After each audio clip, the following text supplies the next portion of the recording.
What's happening, everybody? It's time. It's time. Who am I, Shorty? To go to uncutsports.com. It is. Go to uncutsports.com. Now, all you people who said, George, where's your channel, dog? Where the fuck is it at?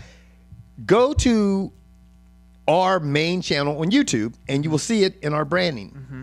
Okay? If you go to my channel, you will see it on the branding station. So it's very simple. It's just Uncut G. That pretty much simplifies my whole, or actually sums up my whole channel. Simple. Yes. Now, if you go to uncutsports.com, you can also... I'll talk about that a little bit later. I'm just getting a little bit too carried away. I'm going to go to Shoutouts, because we have a slew of them. Do you have any? No. Okay, that's typical. Yeah. First of all, Sylvester, I'd like to give you a shout out. Sylvester, you might not know who you are, but your friend Monique says that you will know who you are.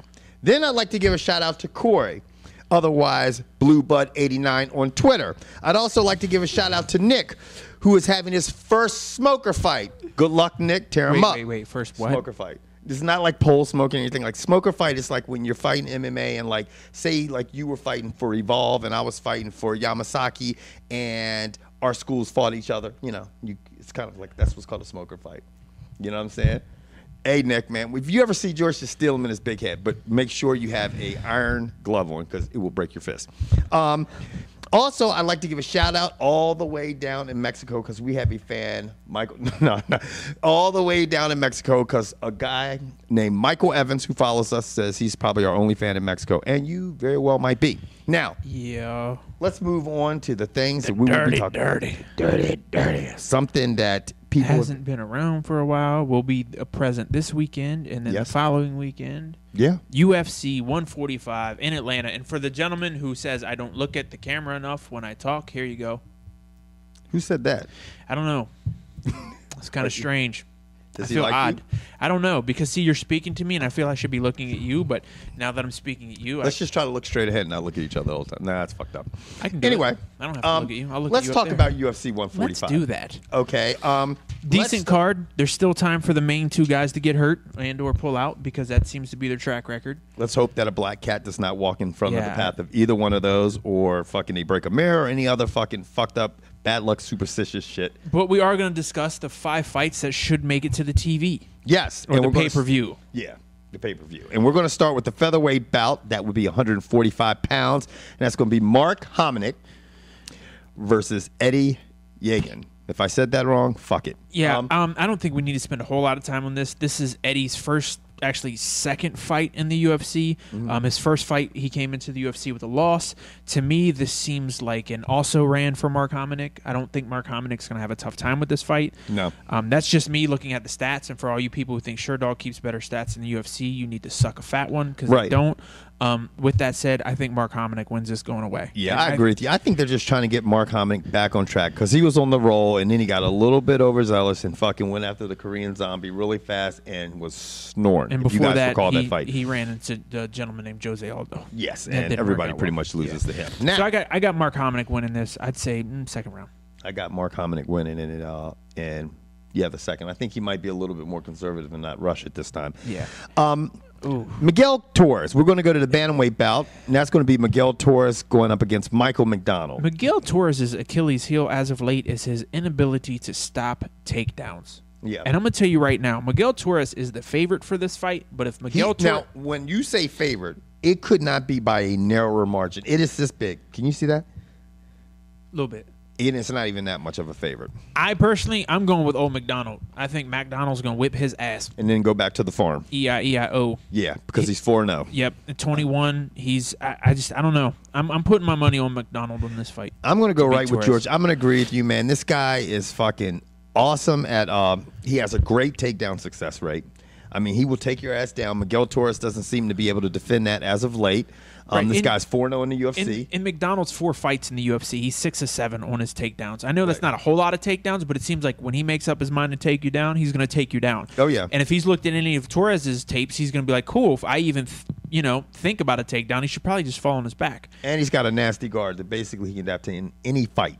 Yeah. I mean, that's one of his strengths. So I'm going with McDonald. I'm going with McDonald, too. I mean, what happens? Let me ask this quick question to you. What happens if Torres loses this fight? He gets cut and finally gets buried. You think so? Yeah, it's just you think it'll be see you bye? He just doesn't have. I don't think there's no room for him at 135. I don't think. Yeah. I don't think. I mean, he has not been since coming over from the WEC. He to me is the biggest disappointment. There's always meth weight. That's 125. Just letting you know. Anyway, meth weight. The next bout will be a heavyweight bout. Yeah, these are by far the two biggest boys on the card. Yeah, Brendan Schaub, 6'4", squares off against Ben Rothwell, who is also 6'4". Now, I didn't realize Brendan Schaub was this old. No, I didn't realize. I thought Brendan Schaub was in his early 20s, not about to hit the big 3-0. No, he's actually. There's only a 1 year age difference between him and Rothwell. And it seems like Rothwell's been fighting a long. He has been fighting for a long. He is a veteran by 31-8 has been Rothwell's record, while Brendan Schaub holds a mere 9-2. But the majority of Brendan Schaub's fights have come in the UFC. He has 6. Now, the last time we saw Schaub in action, everybody was surprised, I think, because he was on the roll and then he met Nog. And Nog's footwork and handwork looked better than I might have ever seen it. Brendan Schaub also had to fight that man in Brazil. He went to that man's backyard and got his ass whipped. Now, let me ask you the serious question. Okay, do you think him fighting Nog in Brazil made Nog's hands faster? Because Nog, you know. Not made his hands faster, but I'm going to tell you what, that was an invigorated, youthful, any other word you can say for his fans and his crowd was behind him so much that I don't think Nog realized. Yeah. I mean, Nog was just high. I mean, I'm not talking about like high or somebody wanted. Yep. Yeah, I'm just talking about. I mean, fighting at home in front of your fans for the first time at that stage. It just, you know. Yeah. So I don't think Brendan Schaub could have beat him on Pluto. Now Rothwell, I mean, obviously he's get his ass whipped. Yeah, I mean, he obviously lost against Velasquez. He lost recently against Mark Hunt by decision. What do you think? I think Ben Rothwell is just going to be too big. I mean, just not too big. He's just going to be too slow. Yeah. If Schaub wants to win this, I think he's going to get in and get out, pop him, back up, pop. Good hand speed, good footwork. He wins this fight. I agree. I think he's got to stay away from Rothwell, let it get into the deeper rounds, and I think that's going to be his formula to beat him. In between the two of these guys, I mean, one's got 44% takedown success. The other one's got 33. I don't see any of them going for a takedown unless they get desperate or get rocked, and it's one of these stumbling. Please, God, don't let these motherfuckers take a take because that'll be rolling around and humping, and I'm not, into fucking MMA porn. Who are you taking? I'm taking Schaub. I mean, I see Schaub winning this in the third. You say in the third? If he doesn't, he should finish this fight in the third round. I see him winning either TK on the third or just and going to decision. Now, with that said, if Rothwell catches him, he could be snoring. It's the Sandman into the Sandman, sure. But my money's on Schaub. Okay. Now. We're going to a welterweight bout, and I'm actually very excited to see this fight. And why I say this is because Rory MacDonald is going to be taking on who? Yes, sir. Who's he going to be taking on, George? Che Guevara's cousin. Do you know who he is? No. Che Mills. I believe this gentleman is from across the pond, and he's 14-4. One UFC fight. He fought Chris Cope. If you guys don't remember who Chris Cope was, he was just in, I think, last season's Ultimate Fighter. But Rory MacDonald, to me, is he's 12-1. He's been so impressive. His only loss came to the current welterweight champion, Carlos Condit. And let me tell you something. He had Condit and managed to get knocked out with 7 seconds left in the fight. So, I mean, you can't take that away. But, man, let me tell you something. If that doesn't happen, McDonald's is, I mean, he's looking golden. So I don't even think like a golden shower. He's the heavy favorite in this fight. I'm going to go with McDonald. I'm impressed with him. I think he'll continue to be impressive. Look, and you know what? For all you folks across the pond who feel that I don't like your fighters, he doesn't. No, it's not that I don't. I mean, I know I like Ross Pearson. Yeah, I love Ross I have Pearson. A feeling after this fight, I imagine Che Mills is going to go in there and try to stand toe-to-toe with Rory MacDonald, and Rory MacDonald is going to take him down and submit him. That's how I see the fight going. Because I don't know if Rory wants to stand with this guy. Right. He seems like a stand-up fighter, and and he seems like he can defend strikes pretty well too. Yeah, and so, as well as takedowns. Mm-hmm. So I mean, I think this Che has, like I said, UFC only keeps stats on their fight in the UFC. Right. So these stats are probably obviously pretty lopsided because he's only had one. Che has only had one fight. Che, whatever the fuck. I don't know. If Mills is going to win this fight, in my opinion, he's got to keep it standing, and he's going to have to catch him. He's going to have to use his speed and his ability to counter on McDonald and just wear him down that way. You know what? I'm a little shocked with Rory MacDonald being a protege or an understudy of GSP. Why wouldn't he have just stayed away from Carlos Condit in that last fight? I have no idea. I mean, GSP is the master of getting up, knowing he's up, and doing what he has to do to win. Yeah. I'm just shocked. I mean, you know what's funny? He was winning the fight, and so he probably he didn't think about it. Right. You know, sometimes that happens. That dude is 22 years old. Young. Now, let's go to the fight that we've all been waiting for, and we hope it fucking happens because over if there's a way that year and a half, 2 years we've been waiting on this fight. Yeah, and let's quickly talk about how we got to this point. When we're talking about John Jones versus Rashad Evans.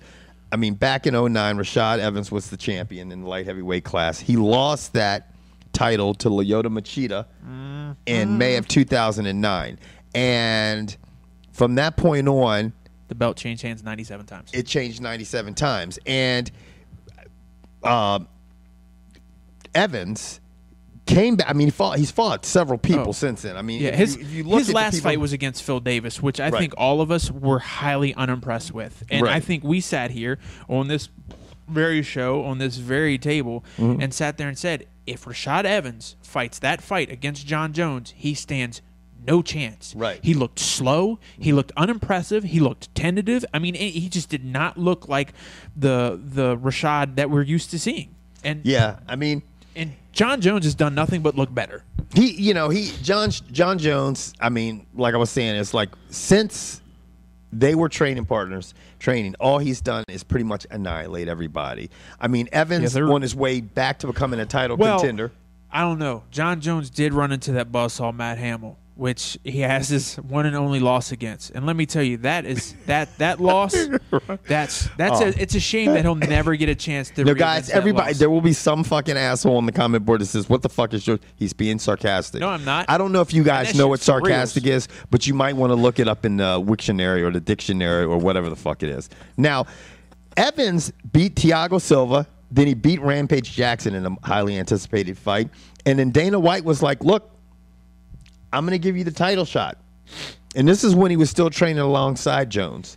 And he fucked his knee up in training. And all of a sudden, Dana White was like, shit, fuck. Who can I get to replace Rashad Evans?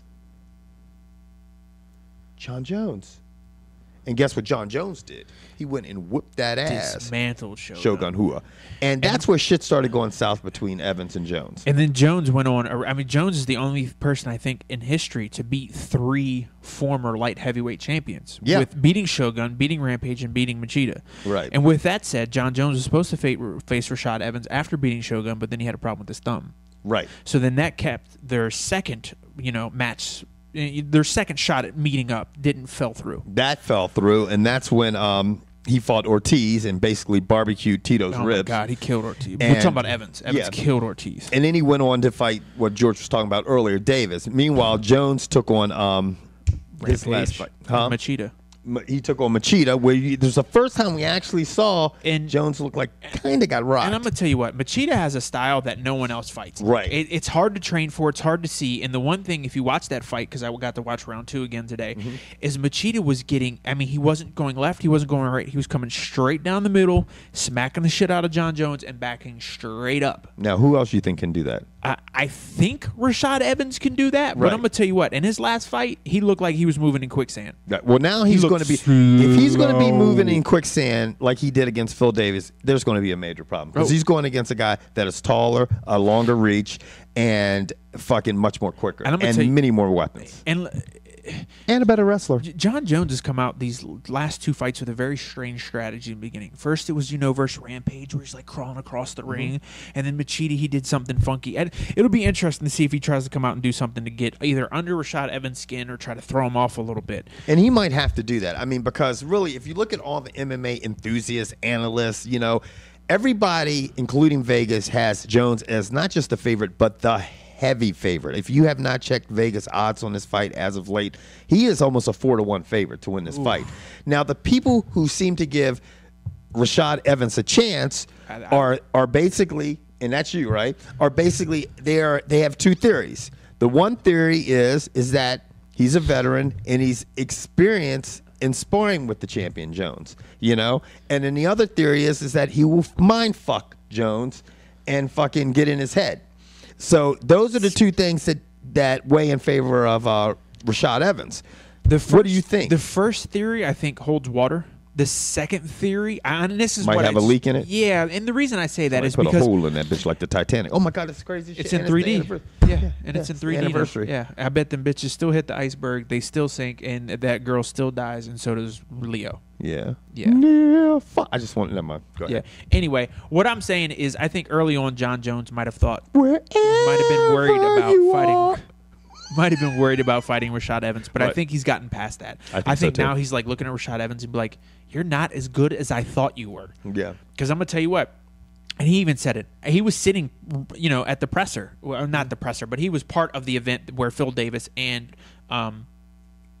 Rashad fought. That was on Fox. Yeah. And John Jones was doing the commentary. He was like, he better be better than that when he fights me. And, yeah. And a lot of people take John Jones and they say he's arrogant, he's this, he's that. You know what? He's just being honest. I'm sure he's sitting there looking at the fight going, Rashad Evans was a former light heavyweight champion, but he has to look at him and seriously analyze him and say he's about 5'9.5" with Huggy Bear stacks on. His reach is about 3 1/4. Mine is much longer. I have knees, elbows, toes, earlobes, and all kinds of striking utensils. The one thing I give Evans is his head movement and his footwork normally are spectacular. And he's going to need every bit of that to try to get inside the long reach, get in, and get out. He doesn't want to go to the mat with him. Yeah. Because I think John Jones' ground game, whether he's off his back or in Rashad's guard, is going to be way better. Who do you guys think's the better wrestler? I know what you just asked, but my mind doesn't even go to wrestling because I don't even think that's going to play a factor in this. But I would probably say, if we were just doing wrestling, I'd give the nod to Evans. I would think. I think I would immediately, and I think most people would maybe think that. But then watching fucking Jones wrestle, was it Bader? Yeah. I mean, oh my God, that's a big guy. You saw how Bader handled Rampage, Yeah. And it's like Jones just controlled him. And because he's so lengthy and strong and wiry, and it's like, you know what? I don't see Evans. It's just going to be hard. I don't think this fight is going to be intentionally taken to the mat. Again, I think it's going to be one of these where if John Jones catches Evans and he jumps into his guard, or Evans catches Jones and he jumps into his guard. That's it. But again, I could be wrong. The way I see this happening is John Jones bullying Rashad Evans, getting him up against the cage and kneeing and elbowing him to death. Yeah, I see the same That's thing. how I think it's going to go down. Unless he pulls like a Mark Hominick and gets too excited trying to prove to the world he can do it fast. I think if he paces himself and fights his fight, it's a wrap for Rashad. And you know what's funny? John Jones hasn't. John Jones has had many opportunities to get excited in the ring versus Shogun, versus Rampage, versus Machida, and he always just like, okay. And Machida caught him. For all everyone who wants to sit there and say John Jones doesn't have a chin, Machida hit him flush a couple. And let me tell you, Machida's got some power. You can ask Rashad Evans. Let me tell you something. In that way he hit Jones is how it started when he was hitting Evans. And Evans was kind of mouthing off him still tight. And next thing you know, it's 2, 3, 4, 5, bam, you're snoring. That foot upside his head. Now, we got a poll going on, a new poll. We have a poll all the time on uncutsports.com. The last one was the greatest college football team, and it seems like George had it right. But the new poll is going to be, who do you think is going to win the light heavyweight title bout between Rashad Evans and John Jones? So you can run over to uncutsports.com and click on when John Jones beats him. That'll be his 4th consecutive 205-pound champ. That's just impressive. So here's the question. You can't find anymore unless they start coming out of retirement. If John Jones wins this fight, Tito, Chuck, who's he going to fight next? Huh? If and when John Jones wins this fight, who does he fight next? Because to me, Norris. That's Chuck? a bad motherfucker. Oh yeah, that's a bad motherfucker. That'd be nice. Yeah. Because to me, if Rashad wins, or Siegel. Stefan Siegel right now is down in Brazil getting Anderson ready for the biggest ass whooping in the history of ass whoopings, I hope. Right. Wow. But to me, if Rashad Evans wins this, it's an automatic rematch. But if Jones Yeah. wins this, he doesn't owe Rashad Evans shit. And I hate rematches. I'm the first one to tell you that. But I mean, the bottom line is if he does beat Evans, he will be facing Henderson next. that is so disgusting. And that's what's going to happen. Get started on that. Yeah. Well, now you know what? Dan Henderson's going out there and said, "I'll fight for the heavyweight title." I would love to see that. Please. Yeah. Dude, seriously. Hope he's snoring in 2 seconds.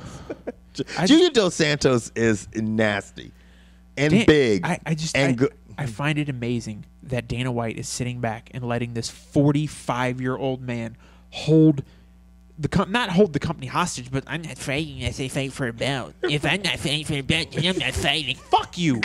Dude, seriously, just go fight. Look, I'm not knocking what you've done, but not right now. You're acting like a fucking 12-year-old California Valley girl. If I'm not fighting for a belt, then fuck you, Dana. Then fuck you. Kick rocks, Bama. But the thing is, he's exciting. I mean, I look at it. I mean, I agree, but I don't see how he can't dictate it. I agree with what you say. He can't dictate it. But I mean, Dan Henderson has pulled off some remarkable shit as of late. Yeah. Like, I mean, it's like rabbits and horseshoes have fallen out of his ass, and he's going. It's crazy. While he's injecting needles into his ass.